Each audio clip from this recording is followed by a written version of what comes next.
Okay, now we're going to do the Yo Mama session. The #1 key to incredible sex. And I just want to set this up a little bit for you guys so you can kind of understand where I'm coming from.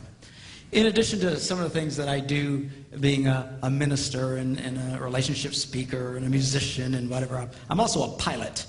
And if I were to try and tell you how to go from my home airport in Stevens Point, Wisconsin, to Green Bay. Ooh, we got a Green Bay person there. They say, Pastor, how do you get there? I'd say, well, you pretty much would fly a heading of 090. Actually, technically, it's a little more north of that, but for our example, that's fine. You fly 090, you pretty much go right from Stevens Point to Green Bay. Okay? Now, that's assuming there are no other variables. For example, if the wind starts blowing very hard out of the north, and you keep flying 090, you won't get to Green Bay. You'll wind up in Milwaukee or Chicago or who knows where else, depending on the strength of the wind. So if the wind is coming that hard, we might change our heading to 065 or something. Now we're flying more like this to go this way. Okay? If you keep just pointing the plane to where you want to go without adjusting to the variables, you'll always get off course. So it seems kind of odd, but a lot of times you're flying in weird angles so you can go straight. Now, what I'm going to share with you when I talk about sexual issues here is how to get from point A to point B. But it depends on your variables, and everybody has them. All right? And it's impossible for me to cover all of that in this session. I'll try and do the best that I can. But you're going to have to use your own best wisdom, your best judgment, common sense, to understand why something I might share may not exactly help you get to where you need to get because of your past or whatever the deal is. And then you adjust accordingly. And if you're really stuck, give us a call. Call our office. We would love to help you. And we really appreciate when people call us and asking us questions about, well, how do I deal with this problem and that sort of thing. So just keep that in mind. I understand you might have some big variables, and you'll just have to adjust for yourself in that. The other thing that I want you to keep in mind is this. Being a minister, sometimes when you start talking about sexual things and you start to try and explain to people why you have certain moral stands, they don't really understand, but there's a reason for that. The reason God encourages people to wait until marriage to have sex is because when you have sex outside of marriage, you run a very high risk of messing things up. Now, this is particularly true for men. Men tend to imprint off of their early sexual experiences, much like a bird. Some of these birds, these cranes and stuff, they imprint on the first thing they see after they're born. I don't know if you know about this, but there's some animals that when they're born, the first thing it sees, it imprints on and thinks it's mama. So if these stupid cranes are born and a chicken's around, it's going to follow the chicken and ignore its mother. And professionals who deal with these animals have to be very, very careful not to be seen over. I've watched them work with them while they're actually dressed up like gigantic cranes to get around them because they're not the brightest things in the world. It's mama, and they'll follow it everywhere. And men tend to imprint off of their early sexual experiences. If a man's early sexual experiences are in the context of lust, which is what they are outside of marriage. It's not really about love, it's about lust, it's about heat, it's about the backseat of a car, it's about someone they don't really know. They tend to imprint on that. They tend to imprint on the sex and not the girl. Are you following me? It's like when they have this, these early orgasmic experiences, it's like their psyche goes, whoa, what was that? And it starts taking pictures. This is because they want to remember. And they imprint off of this. And that's why a lot of guys, they get stuck here. That's why a lot of men are constantly, even in their marriages, are trying to recreate a lust environment, trying to get fulfilled sexually as a married man, trying to force their wives to do things that a lot of them are very uncomfortable in doing. Why are they doing that? because they're trying to recreate this thing. They're trying to recreate this thing. See, if a man's early sexual experience is in the context of marriage, where he falls in love with this girl and all these people gather together and they all approve of it and they have this wedding and they're in a church and their God approves of it and all their friends and family approve of it and they have the biggest celebration of their life, and then on their wedding night and on their honeymoon he starts having these first experiences. You know, now he's imprinting on the girl and he connects to the girl at a very deep level. That's why people who wait until they're married to have sex have a fraction of the divorce rate of the rest of the world. Because he's imprinting on her as opposed to just sex. I met a man not too long ago who told me after a session, he says, you know, I got a problem. I said, what is it? He says, I'm just not interested in sex. You know, which to a Puerto Rican is very odd. And it's like speaking Swahili, man. I don't know what he's talking about. and I said, well, what do you mean? He says, I don't know. I'm just not interested in her. And then she's really upset with me. And I said, well, are you never interested in sex? He says, well, you know, if we go out and have a nice dinner and go to a hotel or something, then I can get into it. And I said, let me ask you a question. Were you a virgin when you got married? He goes, no. And I says, were you pretty sexually active? You know, his eyes kind of lit up. Well, yeah. And I said, why don't you tell me about it? What would be a typical experience? Oh, you know, I'd find these women and pick them up in bars and take them out for dinner and go to some hotel. I said, you see what you've done? You've so imprinted off of that you constantly try to go back there. You try to go back there. In fact, psychologists today, my whole sex culture that you get from experts is all lust-based because they assume virtually everybody's already done this. So they try and encourage people to keep recreating and keep fantasizing and keep imagining and all this other kind of stuff. And it can be very, very destructive. And men can have a really hard time really truly connecting with their wives. Can you get past that? Yes, you can. And I'm going to show you how. But you just got to understand it's going to be different for you than for everybody else. Same was true with women. They also imprint, but they imprint in a different way. It's not so much on the sex as so much what happens after the sex. And when women have sex outside of marriage, nothing happens after sex. There's no connection. There's no follow-up. They imprint on that sex equals nothing. Sex means nothing. That's why so many married women have such negative attitudes about sex. What I was talking about last night, how this is such a key thing, they don't even comprehend it because they have learned falsely that sex means nothing. If a woman waits until her wedding night and sees how that is how she connects with this guy, she understands this means everything.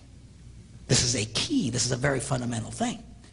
Particularly, you feel very bad for women who've been sexually molested because not only does it mean anything, their whole experience was forced on them. And that so has such an impact. Those early experiences are so important. It's not like God is embarrassed about sex. God is not a prude. He's seen you naked. He can handle it. It would really freak me out, but he can handle it. Some people say, yeah, you shouldn't have sex before marriage. Yeah, it's just puritanical nonsense. No. This stuff has a huge impact on people that a lot of you will struggle with this for the rest of your life. I'm going to show you how to help you with the struggle, which is not what you want to hear. You want to hear how you just fix it and it'll all go away. It won't probably just all go away. You will struggle with this for the rest of your life. All the more reason you need to tell your children what I'm about to tell you, so they do this right. It's a matter of like metabolism. You know how some people, they can eat anything they want and they never gain weight? You know, we all hate those people. You know, they never have to think about it. It's natural to them. They can eat anything and they stay slim all the time. Then there's the rest of us. We so much as look at food, we gain 5 pounds. What is the difference? We can still be at a healthy weight, but it's a lot harder for us.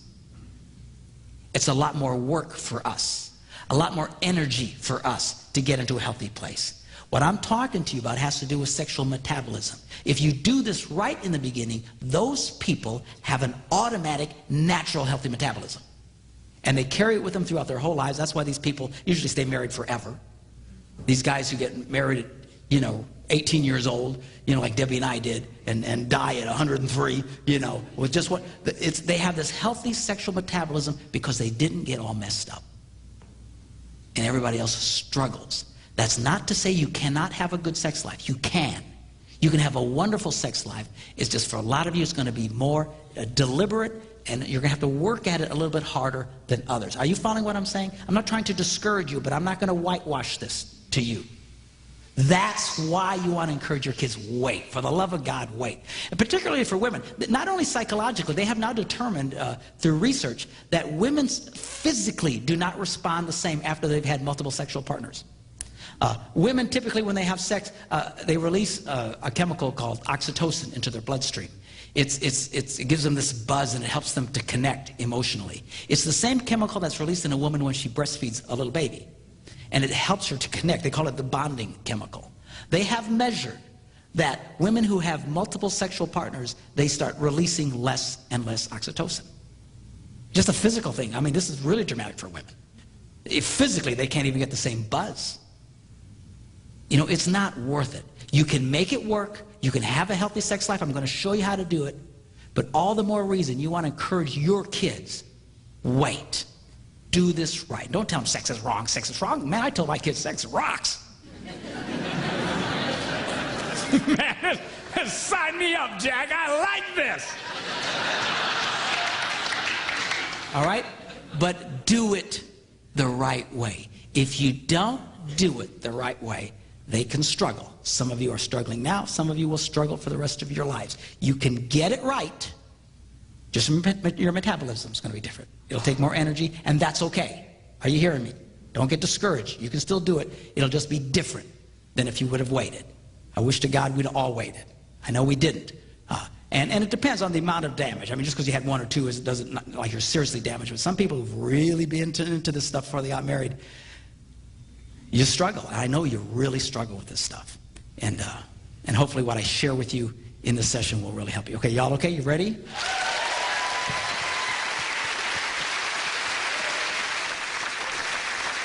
Now what we're going to do is we are going to focus on the woman.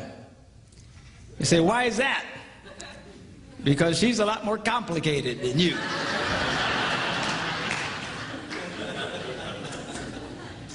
Thank you, dear. So we're going to focus on what it takes for a woman to experience great sex. You see, all a man needs for great sex is for you to show up.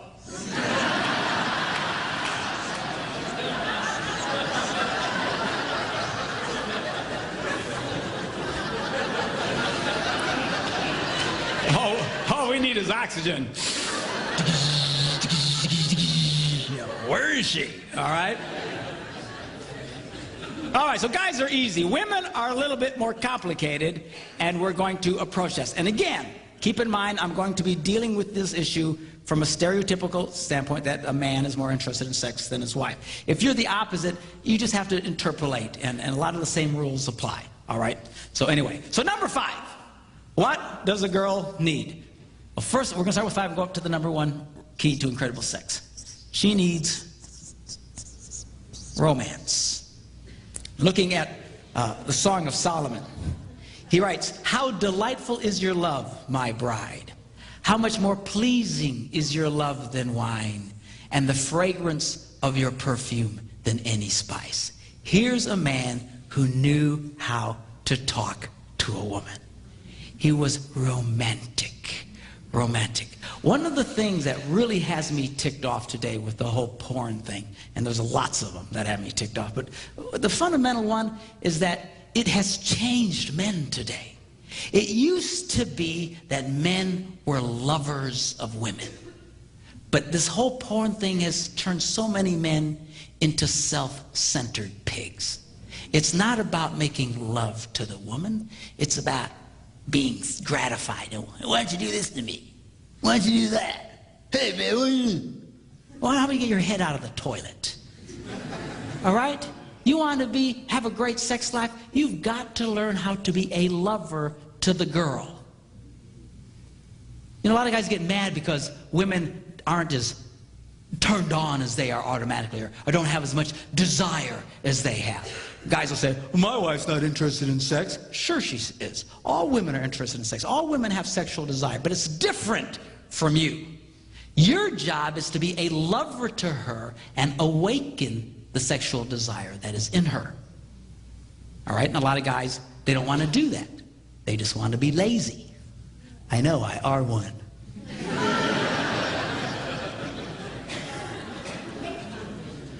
The guy should focus on the girl. It should be the man's goal to bring his wife to orgasm. You know, and you usually can tell by the way she responds, the little oohs and the ahs, and some of y'all it's yee-haw!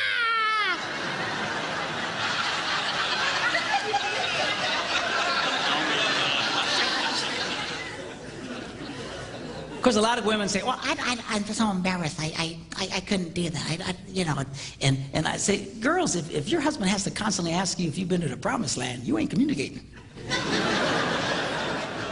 So, well, I don't know what to do. You know, come up with a signal. You know, whisper bingo in his ear.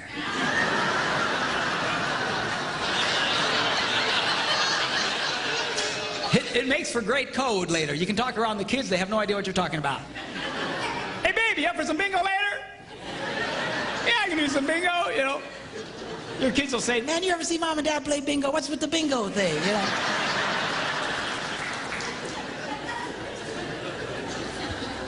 Of course, if you're a Catholic, I'm really freaking you out because y'all play bingo every Thursday night at your church. But that's a different bingo, all right? Lovers of women, you should be focusing on the girl. You need to romance the girl, and romancing the girl isn't in the middle of the night going, hey, you awake?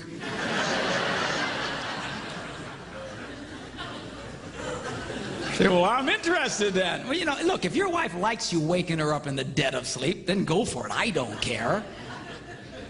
The minute you feel turned on, you don't have to be immediately gratified. All that's doing is God reminding you, be nice to the girl. Be nice to the girl. Be nice to the girl. All right? And then that should kick you into your romantic mode, not your, hey, come here, baby. Help me out, will you?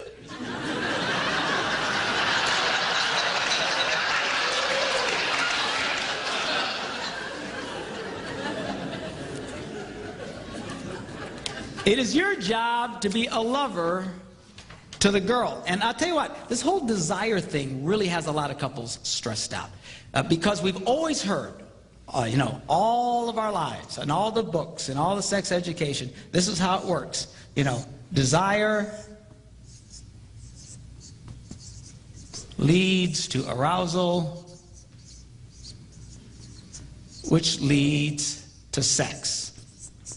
Right? We've all heard that. Great. Only one problem with that. It's not true for millions of people, particularly women. There's some guys, this works for them too, and they really struggle because they, you know, I'm a man, I should be this way, but a lot of people, they're not. A lot of women exhibit little to no desire at all. And then they feel badly about themselves because they think, well, I should. I should. Who told you you should? Some stupid textbook? Who cares? I have discovered, asking couples and interviewing them, that, you know, this whole desire thing, a lot of guys, yeah, she's just not ever interested in sex. She doesn't want to have sex. And I said, really? I said, well, let me ask you a question. Will she have sex with you? Well, yeah. Well, what's she like when she does? Oh, she's incredible. In fact, I've actually come to the point, I don't have any data to support this, but just, you know, from the couples I've talked to, but I've come to believe that some of the most sexual people on the planet exhibit little to no desire at all up front. In fact, a lot of women who are incredible sexual animals are only feel like doing it when they're doing it. They don't lead with this big desire thing in front. Now stop and think how that changes your view of yourself. Because right now, if you think, well, gee, I never feel that much, there's something wrong with me, then you develop a negative attitude about sex. See? And a lot of guys get angry at their wives because, well, she never initiates it.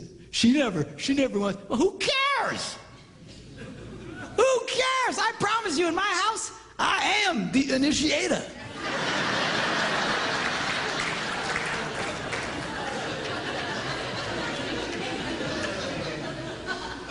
I am the initiator.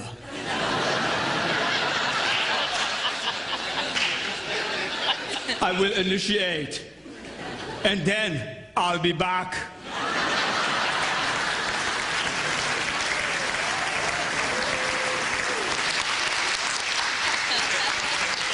Who cares? Who cares? This has really got a lot of people messed up. I'm telling you, a lot of women, it's just not there until you start waking it in her. Okay? So you've got to learn to be a lover to the girl. Learn how to awaken the desire that is in her. Which leads me to the next point, which she needs foreplay. Now you're preaching, brother.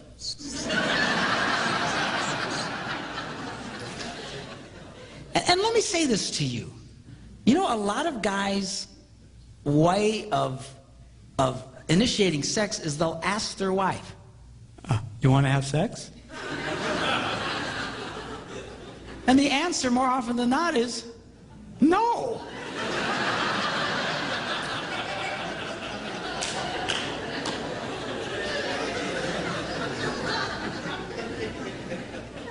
Why would you ask a question that's most likely to be responded with a no? I never ask my wife if she wants to have sex. Never. I just go for it. Because I am the initiator. You may not feel like it now, but you will when I'm finished.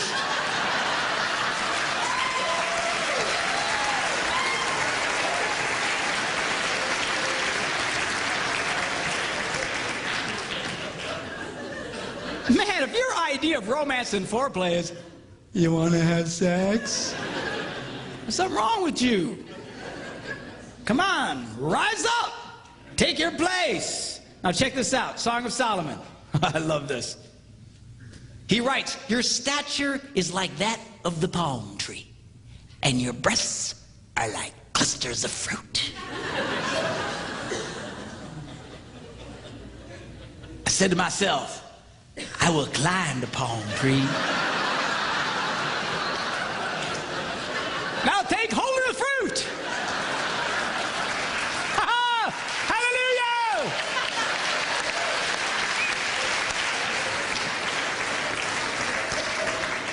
Now the problem here is most guys don't want to take the time to climb the palm tree.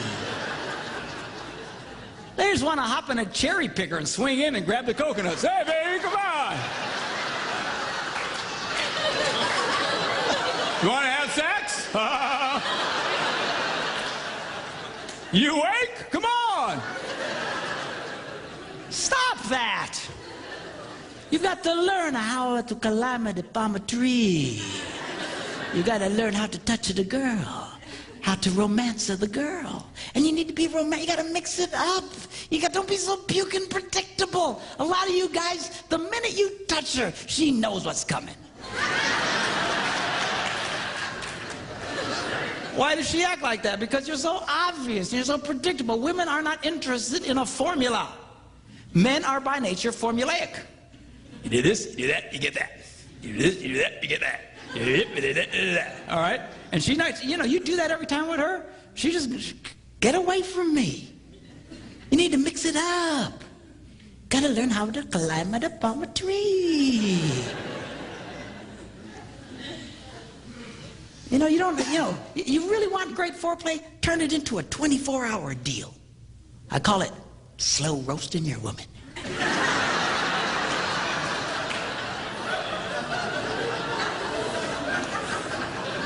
Man, it rocks! Don't be in such a hurry. Kiss the girl, leave her alone. Flirt with the girl, leave her alone. Touch the girl, leave her alone. Keep her guessing. What's going on? What is this? My wife will come out of the shower and say, hey, baby, just lay down. I'll give her a back rub. She'll fall asleep. And I'll cover her up. And I'll just crawl into bed next to her, turn off the light, and go to sleep. So I couldn't do that, Pastor. I'd go blind.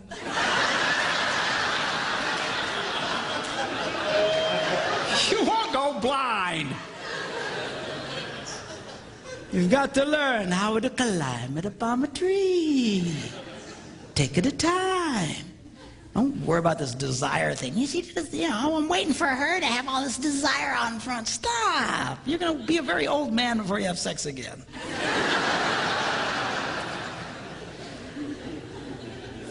All right? Number 3. She needs time. Check this out. He says, how beautiful you are, my darling. Your eyes behind your veil are doves. Your hair is like a flock of goats.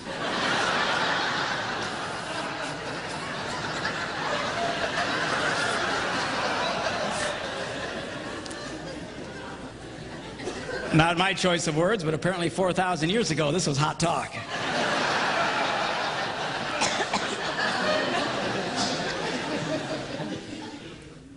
Your lips are like a scarlet ribbon. Your mouth is lovely. Your neck is like the Tower of David. Your 2 breasts are like two fawns, like twin fawns of a gazelle that browse among the lilies. And check this out. He says, until the dawn breaks and the shadows flee. In other words, all night long. This dude had to be in his 20s, man, I'm telling you.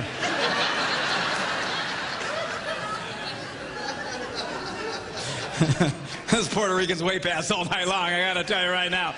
But all night long. What's he gonna do all night long? He says, I will go to the mountain of myrrh and to the hill of incense. Where exactly is that, Pastor? Let me explain it to you. If you look in the back of your Bible where they have all those nice maps of the Holy Land and stuff, you can look as hard as you want, you won't find Myrrh Mountain anywhere. So, well, where is it? Well, I'll think it through. Talks about her hair, and her eyes, and her nose, and her lips, and her neck, and her breasts. Ends up at Myrrh Mountain. Where do you think it is?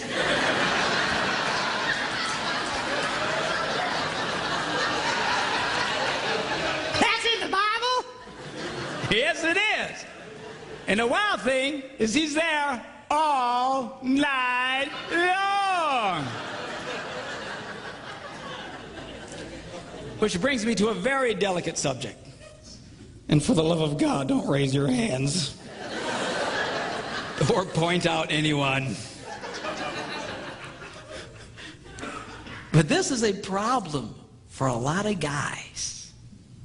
I was watching this TV show once. My wife was in the hospital, and I was in the hospital with her, and we're just kind of killing time watching TV and flipping through the channels and all these daytime shows and different chick shows, talk shows, and we hit this one, and the lady says, today we're going to be discussing why women have a difficult time achieving orgasm. I said, okay, I'm in.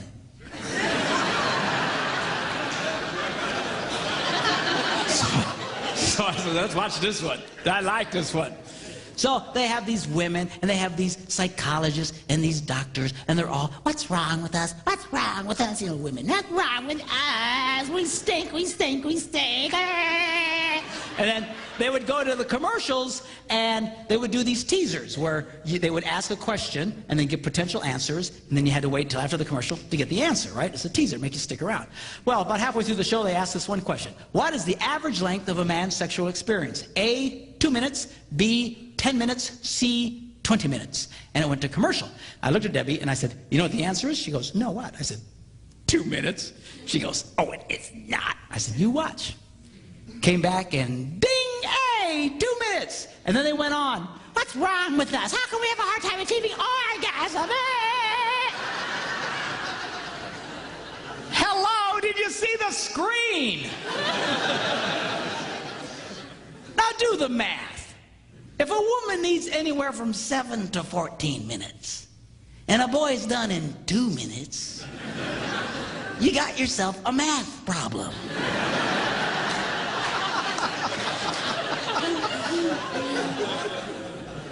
And the worst part of it is,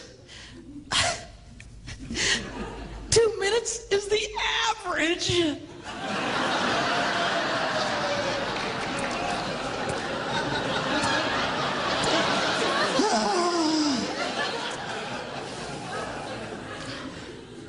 Now, guys, you can do better than the 2-minute drill. There's all kinds of things you can do. There's all kinds of books. There's all kinds of helps. There's exercises you can do. And I don't like exercising, but this stuff I can do.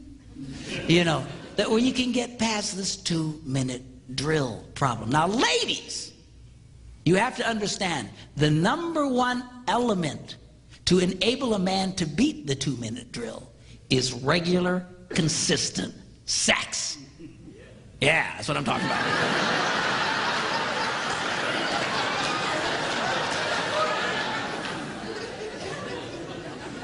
You make a guy wait for 2 weeks, and he ain't gonna last 30 seconds, for crying out loud.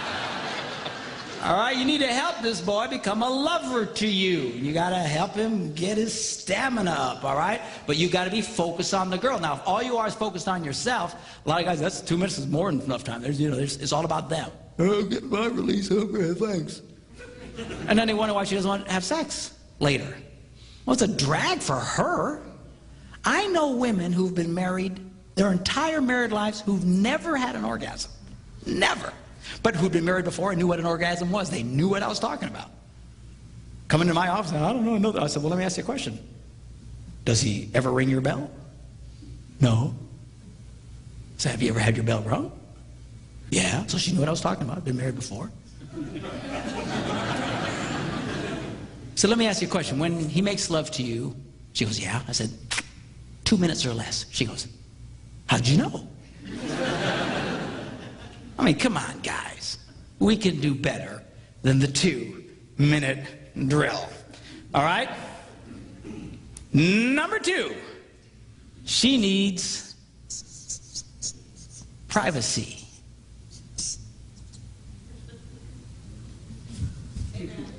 Amen. He writes, let us go early to the vineyards, secret place, private place, to see if the vines have budded.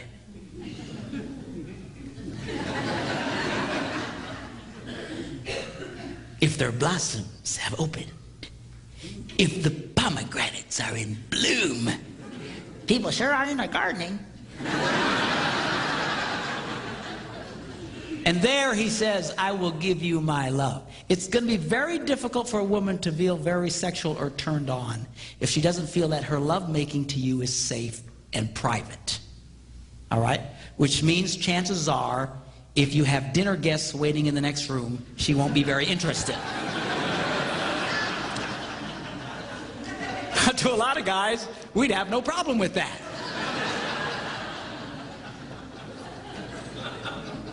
Make yourselves at home. There's Doritos in the cupboard. We'll be with you in a little bit.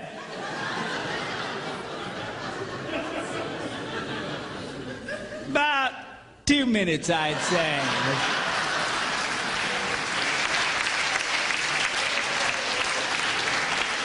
She's not going to be interested in that, you nitwit. That's why for a lot of women, just having children makes it difficult for them to feel very sexual. I call children the anti-sex. Because they're always around, it's always around, and it's hard for them to feel very sexual. You got to work with her on that. And ladies, you know, there's locks on your doors, use them, you know. You can't just neglect the sexual needs of your husband until they're 18. Don't worry, honey, they'll be gone eventually.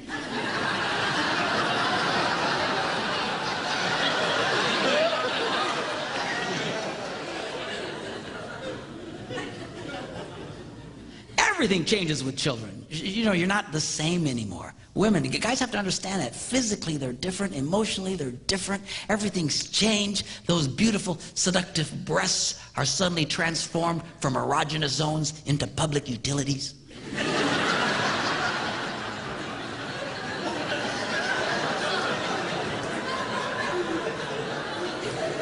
And guys, she's being touched all day long.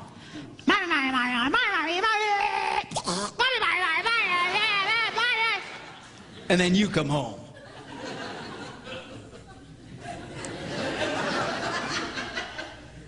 Hey, baby.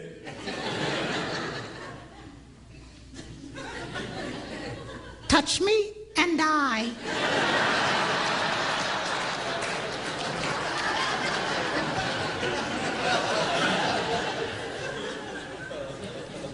You know, you hang a couple of monkeys from your testicles all day long. See how you feel at the end of the day.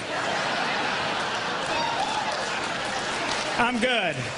I'm good, thanks.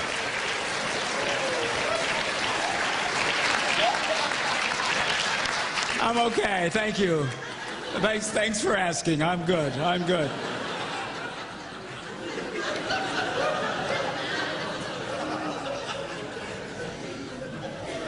Boys, she's not the same, but girls, he is.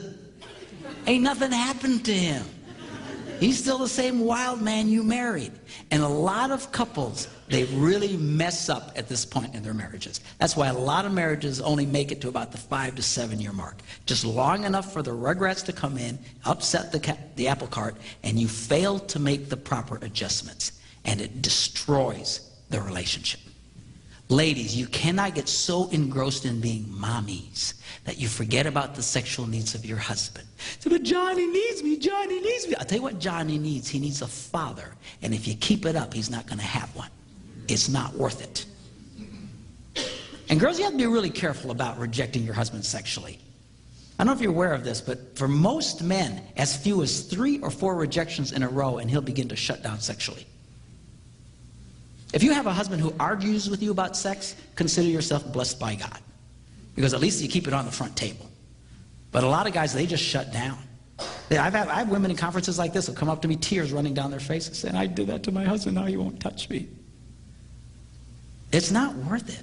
Why do you think all the jokes on TV are about the young, sexually frustrated man, but the older, sexually frustrated woman? Because she comes back to life, see? You're going to come back to where you were, but now he won't care about you anymore. He won't feel safe to be the initiator anymore. And it's going to, you say, well, what do we do? Everything, you know, it rarely ever goes back to the way it was. You might have to turn into the initiator. I mean, it's not worth it. You younger ones, watch yourselves during this time. I understand you're tired. And guys, get a clue. The girl is exhausted. Give her a break. Let her rest. They just did a survey on USA Today weekend, this weekend. I don't know if you saw it. But they said, what were men's #1 interests? It was sex, food, and sleep. And they surveyed women, and their top 3 interests were sleep, food, and sex. I mean, you're being traded in for a cheeseburger, Jack. You know what I'm saying?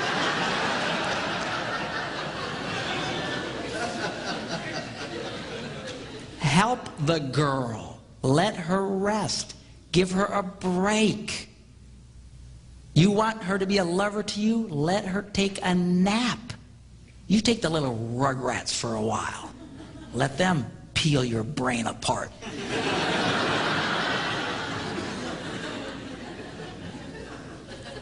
All right? And all of this now leads us to the #1 key to incredible sex, which I will give to you right after this break.